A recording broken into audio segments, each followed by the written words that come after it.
you know. It just happens all the time. I really think that people have a right to know.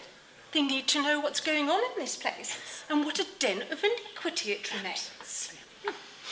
I rather imagined that once the railway came to Bury when did the railway come to Bury, Mrs. Nunn? I believe it was 1846, but that's 50 years ago now, and it's the turn of the century, and Yes, thank you, Mrs. Nunn.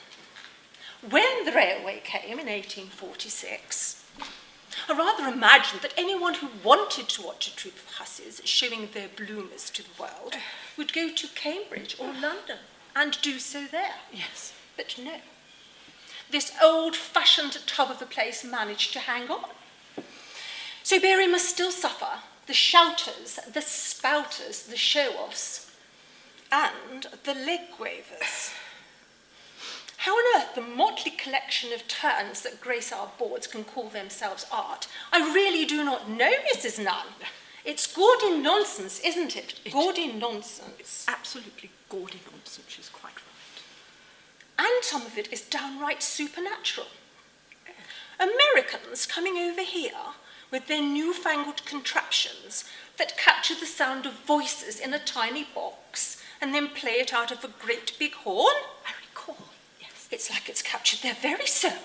Yes. It's not natural, it's not right. No, but it was very exciting, wasn't it? A modern miracle, just like the playbills said. Mrs. Nunn.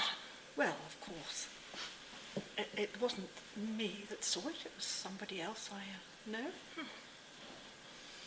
And as for that recent spectacle of all those ridiculous ponies who'd been dressed up and trained to perform tricks as if they were humans, 30 horses, Mrs. Nunn. Okay. 30 horses on this tiny stage.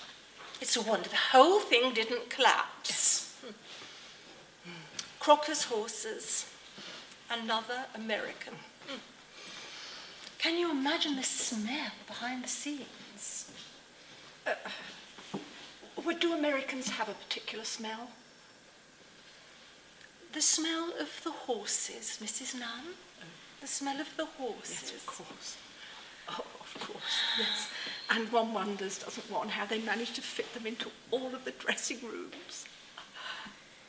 Sometimes, Mrs. Nunn, you are a very silly person. Oh, and it's always freezing in here too. Despite the fact, Mrs. Nunn, they've spent a fortune filling in all the holes in the boxes, the wind still manages to find a way through. What with that and the smell of the gas lamps. Oh. Thank goodness for the Reverend Anthony, when he hired the place for his Christmas services in 1860. Do you remember, Mrs. Nunn? Yes, I do. The place came alive with the sound of the hymn singing and his wonderful uplifting sermons. They were wonderful, weren't they? They yes, were, they really Mrs. were. Nunn. And do you recall the themes of the sermons? Well, no. Can't really remember. But they were definitely lovely. Yes, and they were definitely yes, uplifting. They were.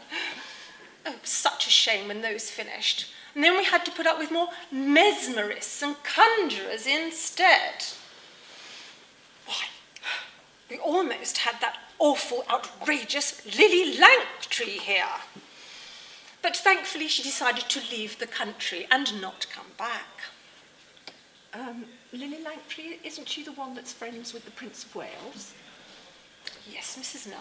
She's very friendly with the Prince of Wales.